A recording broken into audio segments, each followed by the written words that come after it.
I'd be upstairs doing something and it would sound like somebody was walking up the stairs. Something walked at me and was right in front of my face. I never can guarantee that something will happen, but usually with Tinker, the chances are something will happen. Spooky stuff. Just a small taste of a documentary called Tinker's Shadow, The Hidden History of Tinker's Swiss Cottage, which, as you know, is right here in Rockford, and joining us right now is the director of that film, Michael Kleen. Michael, thank you for joining the Morning X. Thank you for having me on. Of course. Good morning, Michael. So the movie is hitting Amazon Video Direct next Monday. That's March 26th. Are you getting nervous? Yeah, a little bit, although Amazon kind of jumped the gun, so it is actually available now. I'm not Really? Sure. Yeah, I'm not sure why that happened, but people can go on there and watch it now. I am kind of nervous to see people, what their feedback will be, because we work really hard on it, but I'm a perfectionist, so, you know, there's a lot of things that I've noticed that I wish I could have done better, or we could have got a better shot or something, but overall, I think people are going to enjoy it. Yeah, hindsight can be pretty painful, huh? Oh, yeah. Yeah, for sure. So what attracted you to this project? What made you think there needs to be a movie about this and I'm the one for the job? Well, it's sort of a bunch of things that kind of came together. I've been working with Tinker Swiss Cottage for a long time. The director there, Steve Litteral, is a good friend of mine, so I've known him for years. And I've also been interested in and writing about folklore and ghost stories of Illinois for quite a long time. So, of course, I'd known about Tinker Cottage being haunted, and they have ghost tours there and different events and things like that. And I've just wanted to get into filmmaking, and I thought to myself, you know, what would be a good project that I could do? It wouldn't take a lot of effort and money, something that I could put together that would be a nice little first film. And I talked to Steve, and Steve thought it was a great idea, so we put it together. Now, when you make a documentary, you obviously have tons of interviews. There must have been hours and hours and hours of footage to dig through. So how do you decide what's good for the movie and what's not? Oh, well, so I had a plan laid out. When you go into it, you don't really have a script necessarily for a documentary, except for like the host lines and things like that. But in terms of interviews, I tried to ask similar questions of everybody so that I could get kind of a back and forth going. And there's a couple of great scenes in the movie where I have two people telling the same story, but from their different perspectives, and kind of interweaving those. And a lot of times they didn't hear what the other person had to say.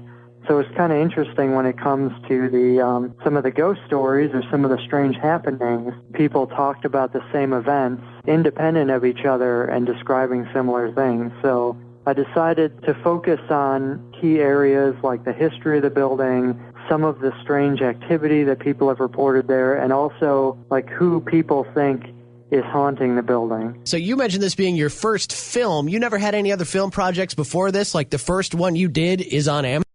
Well, it's, okay, so I put together a couple of short videos for YouTube, so I don't really count that as being like the first thing. This is, you know, I try to do everything as professional as I can, and I used to own a media company in Rockford called Black Oak Media, and so I was involved in film in the past with different projects and everything. There was actually, a few years ago, somebody made a short horror film out of a story that I had written, so I was able to kind of participate in that and see how that was done.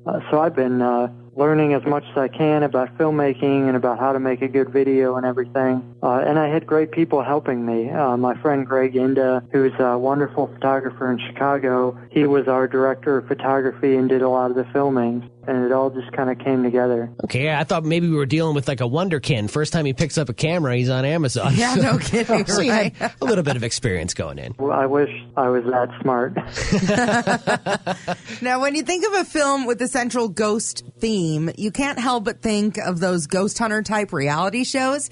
So what do you think sets your film apart from something like that? I guess you would consider it a traditional style documentary. When I was a kid, I was a big fan of the shows where they would talk about ghost stories and have reenactments and then interview eyewitnesses and things like that. Not a big fan of the whole like night vision camera, jump at weird noises type of thing.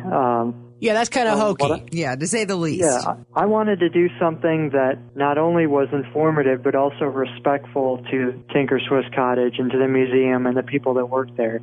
I wanted to give them something that they would be proud to sell or to market to people and say, hey, you know, this is the wonderful things about our museum, come and visit. So the ghost stories really help tell the history of the cottage and really the early history of Rockford, because the two are very much connected. The ghosts are almost like an artifact in and of themselves that are within the museum. If you're just joining us, we're on with Michael Kleen, the director of Tinker's Shadow, the hidden history of Tinker Swiss Cottage. Now, is it true that a portion of the proceeds from the movie will benefit the museum? Yes, I definitely wanted to... I wanted to create something for the museum that they could sell in their gift shop and make money off of. So I was fortunate to work with them. A lot of the proceeds will be going back to the museum to help preserve the museum and help create new displays and restore artifacts and that kind of thing. Now, the movie's finished. It was a surprise released by Amazon. You've talked to everyone. You've learned the history. So the big question that still remains is, do you believe the ghosts are real? Well, I do think that there's definitely something there that we can't explain, something going on. And I'm naturally a skeptic. I am interested in ghost stories and the paranormal, but I am pretty skeptical when it comes to that. But it's interesting when you interview all these people about all these different experiences that they have, and it's hard to discount that. I mean, some people believe it so genuinely, and they're in the home all the time and surrounded by these sort of weird events that they can't explain. It's hard to discount that and say that it's not real. Absolutely. The film is Tinker's Shadow, the hidden history of Tinker Swiss Cottage. Comes out, is out on Amazon. You can see it right now. I can't wait to go home and watch this tonight. Michael Kleen, director of that film. Thank you very much for joining us, Michael. Thank you. If you want to know more about Michael and the movie, check out michaelkleen.com. That's Kleen like Kleen.